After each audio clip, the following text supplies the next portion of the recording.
Yeah. All right, we are live, and I'm so excited to be having a guest today. I'm kind of nervous that Kimberly's not here because she knows all the right things to say. And so, as she would say, this is from DoAsWeDo, and Kimberly is an amazing individual, and she has a nonprofit that she has for people who need help financially. And every Christmas, she gives money to a bunch of people. So keep in touch with Kimberly.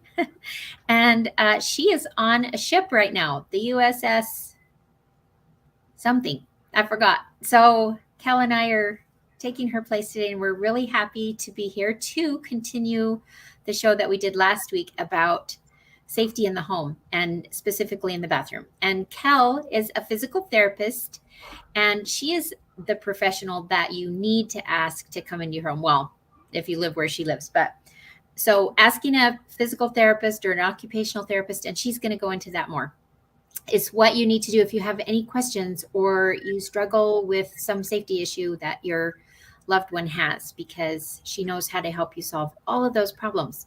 So I am going to turn the time over to Kel. Is Kel short for something? It's Kelly, but yeah, I kind of go Okay. more by Kel. Yeah. And Kel's Instagram is Keeping Grandparents Safe, which I think is adorable. That's such a great name for an Instagram thing. So I'm just going to let her take over and run the rest of the show. Thank you, Kel. Thank you, Jill. And, I am a big fan of your group, your webpage, and I'm a new fan of DoAsWeDo because you guys are doing great things. As a caregiver, paid or unpaid, it's not easy. And so you guys are doing awesome stuff. So any support, I think, is great for everyone. Yeah. So, yep, that's what I'm a physical therapist. I am the brain behind Keeping Grandparents Safe. I have, a webpage, Instagram. I am on Facebook and Pinterest, but I tend to do the most posting on Instagram. So I run out of time and Instagram gets most of the posts. And there's only one of you. Yeah, there's only one of me. My husband's my editor, and so that's about it. That's nice. Yeah. But yes, I do still misspell at the end of the day. So I bet. Yeah. Okay, so I'm going to pull up my slides. Okay, Oh, I have to slide add them to the stream. Mm-hmm. Okay. There. And let's see if that works. Are we good? Yes. Okay. Good. So I'm going to kind of cover three things. Just in case you're wondering who I am, I have been a physical therapist for 11 years, with the last 6 years in home health. And, every time we go into someone's home, we are helping them with making it easier for them to move in the home. Grab bar here, take out this rug here, those types of things, I've been doing for 6 years. And yeah, so that's what, as a home care PT, you do that, every time you walk in a home. So that's what we have a lot of knowledge in, that type of thing. So I'm going to try to talk about three main things: how home care PTs can help, the difference and a lot of the similarities between PTs and OTs, and then kind of add on to your guys' wonderful presentation from last week on tips and tricks for in the bathroom safety. Awesome.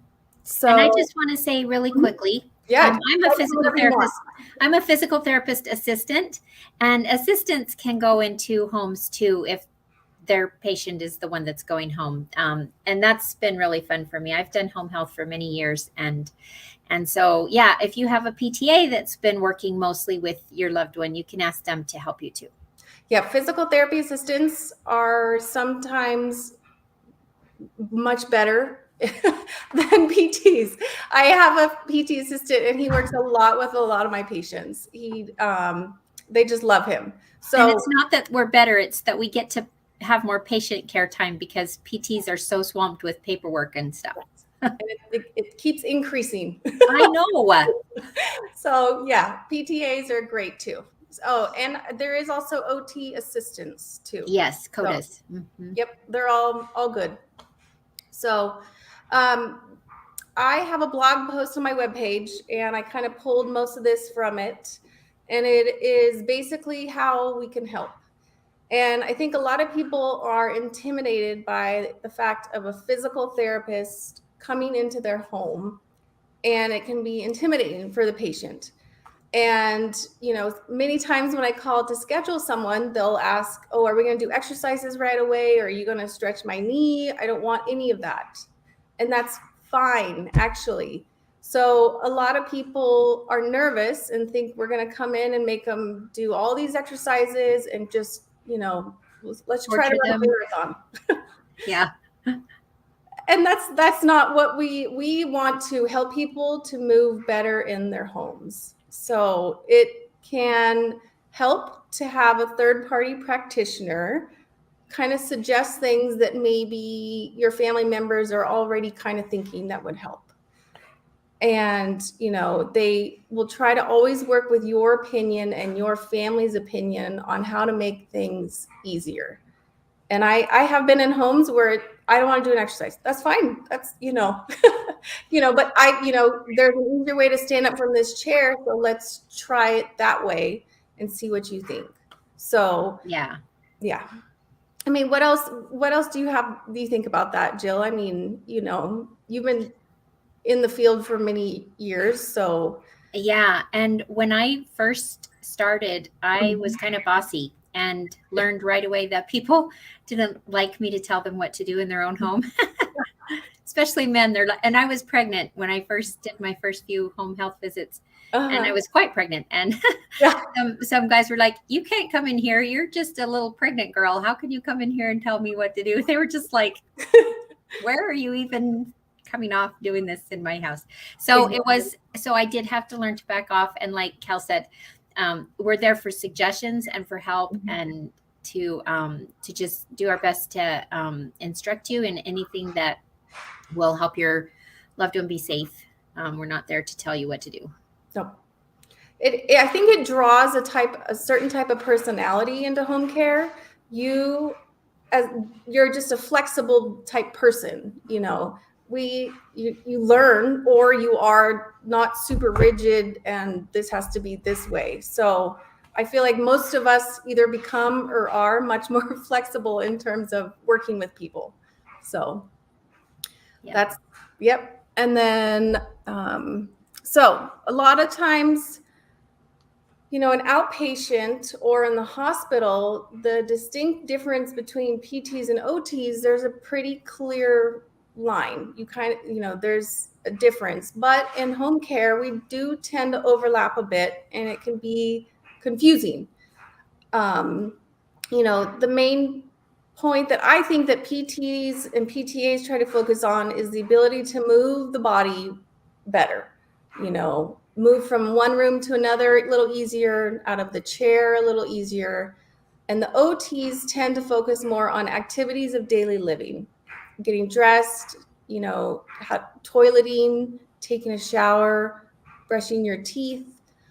But in home care, we do tend to overlap a bit, so if you need to be able to stand up out of your wheelchair, say you want to do that to brush your teeth, PTs will tend to focus on techniques and how to get you out of the chair easier, whereas the OT will also cover that and some really good tips on, how to brush your teeth and those type things. If you want to kind of break it down, the OTs do tend to do more of the upper body exercises, and the PTs tend to do more of the lower body exercises.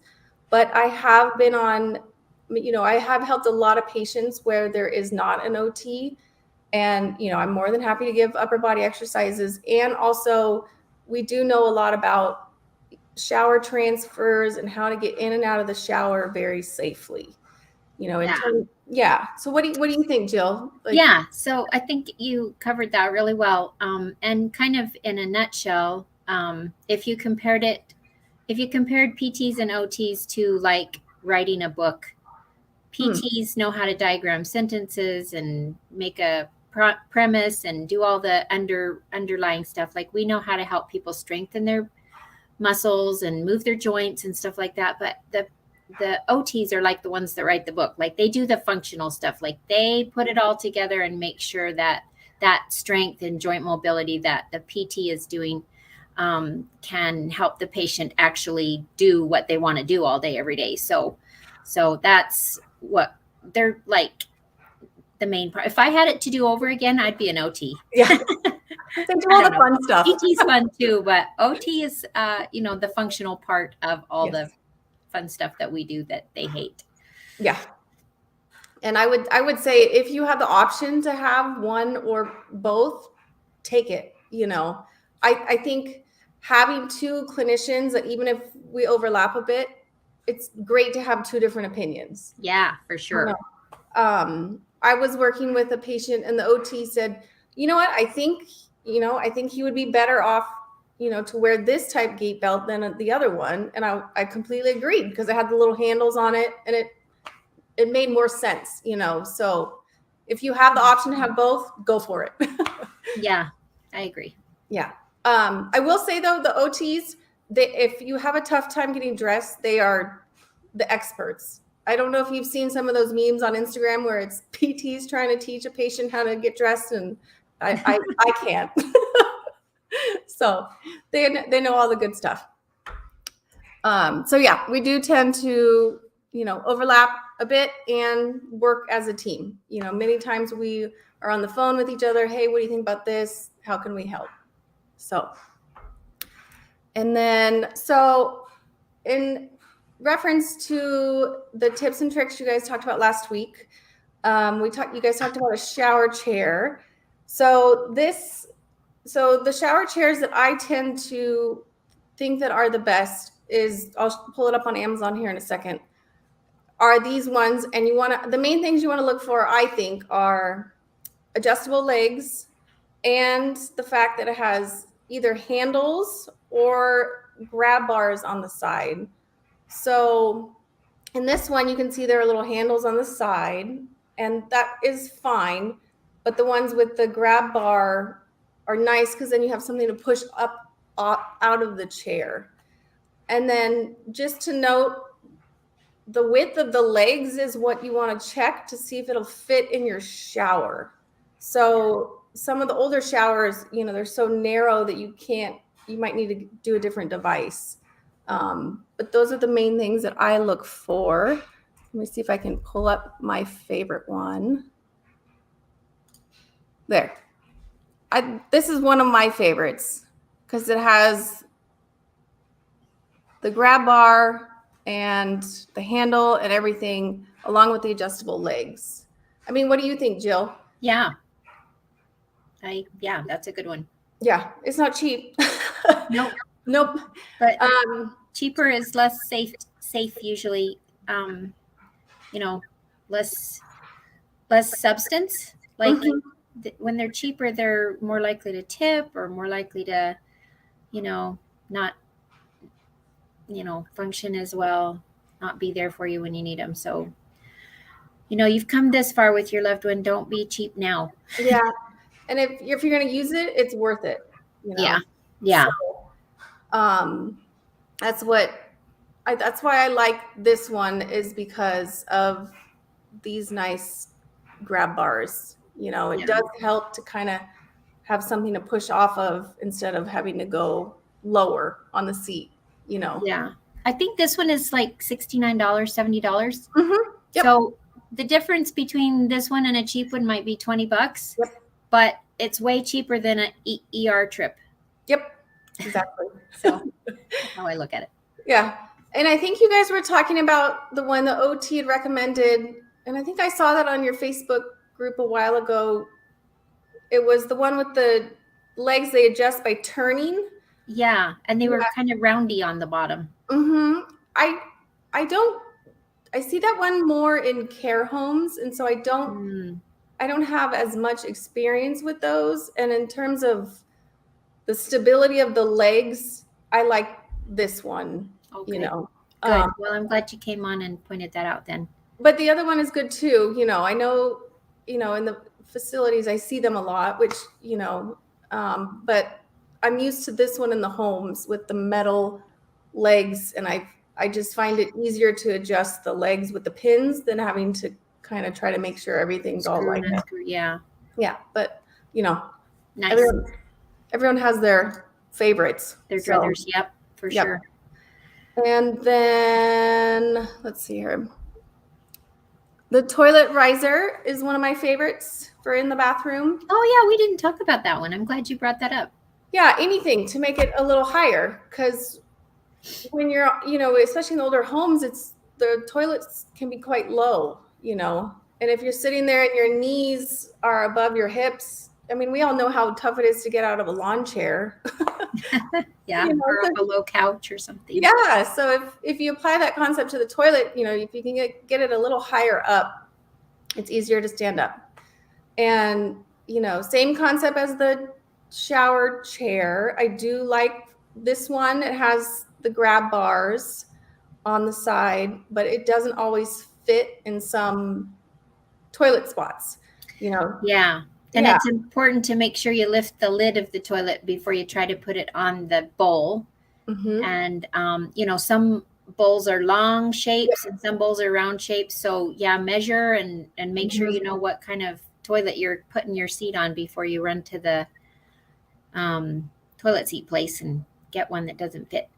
Yep, because I don't pay attention. I didn't know. I have one toilet that's round and one that's oval. I never would have thought to look at that until looking into toilet risers. It was like, oh, yep, there is a difference. And then I'll pull that one up in 1 second. The only other thing I wanted to mention was night lights. I love night lights. Oh, good idea. And so I feel like I feel like as we get older, we tend to just get used to doing our things we do. And when you go to the bathroom at night, you don't typically turn the light on because you're tired and you just want to go pee, go back to bed. Yeah. And so just having a night light there, you don't even have to think about it, Love that. Okay. Time for a story. You want a quick story?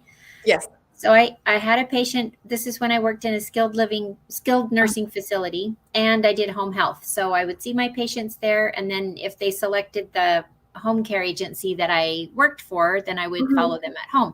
Oh, wow. And so I went to we had this lady, and she told us that they had just bought a new house, and they were spending their first night in their new house, and she got up in the middle of the night to go to the bathroom. And in her other house, her bathroom was outside of their bedroom, just around the corner, and there was the bathroom. Well, in this new house, just around the corner was the staircase. And so she came out of her room, opened the door, took one step into what she thought was the bathroom, and fell down the stairs. And that's why she became our patient.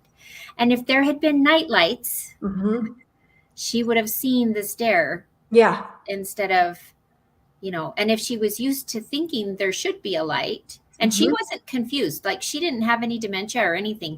She just got up in the middle of the night and did what she normally does, but they weren't used to having night lights, and she wasn't used to seeing. She just knew by feel where to go. Yep. And it was so sad. She got pretty banged up. So yeah, that's, I'll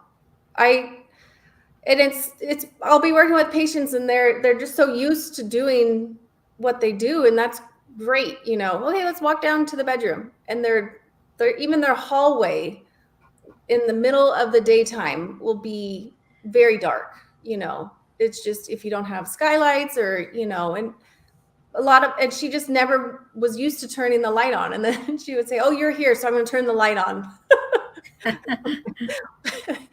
night light, you don't even have to think about it. Yeah. But yeah, she would just turn it on when I was there, and then I know she didn't turn it. So that's why I'm a big fan of night lights. Yeah, for sure. They do have different kinds. So everyone thinks of the plug-in, but so say if you have a bathroom that's right next to your bedroom and you don't want it on all night long, they do have motion detecting ones. So that if you want it dark at night, which I get, and then when you get up and you want to go to the bathroom, it'll turn on then, you know. Good point. You know, my bathroom, the night light, if I had it in the right spot, it would shine right in my eyes all night long. So I switch it to the other one that you can't see it. But you know, but the battery or the motion detecting would work fine in that situation. You know, battery operated if you don't have available plugs, you know. And then I have been in those homes where, you know, the bathroom is so big, you know, that a little square one like that one works. So they do have these like bars. They're on Amazon, and they like it's not just a square, it's a big long bar that you can plug in, so it'll produce more light. So I haven't seen those kind. Yeah. That's interesting. And then they also have like kind of rope lights, basically, you know, that you can kind of plug in, you know. But these ones are my favorite. So let me go. I think, I'll talk about that at the end. Okay. So this is the toilet seat that I talked about, the toilet riser. And, you know, again, it's not cheap, but it has those handles, which makes it significantly easier to stand up. And then the night light, this one's my favorite. It's just quick, boop, and then you're done. You don't have to worry about turning the light on anymore. Nice. Yep. So LED, so they probably last a long time too. Yeah, I've had the ones in my house for at least 6 years. Oh, wow. Yeah, they're working just fine. And That's awesome. They're very bright. So yeah, I mean, you know, so those are kind of my, we don't have to share the screen anymore. I think. Okay. Yep. Do you want me to remove? Okay, there we are. There we go. But yeah, those are my, you know, just little, for working in the home health field, those are my favorite, you know, shower chair, toilet seat riser, and then some kind of. I'm so glad that you brought up the toilet seat riser, because even if your toilet isn't particularly low, if somebody's had a hip surgery and they're not supposed to sink way down because they're not supposed to bend their hip that much, or a knee surgery and they can't like really get their foot back under them to help them stand up, it's really hard to stand up unless you can, you know, lean forward and get your feet back under you. That's how we normally stand up. And so if somebody's got an orthopedic injury, or if they're just super weak, like, you know, they had a major surgery or an illness or something, it might be really hard for them to get up from even a regular toilet. And so even though it's expensive, it's better than paying for back surgery for the person that's trying to help them get up. That's what, you know how it is. Everyone, they always want you to pull them up with your arms. Right? No. Let's lean over.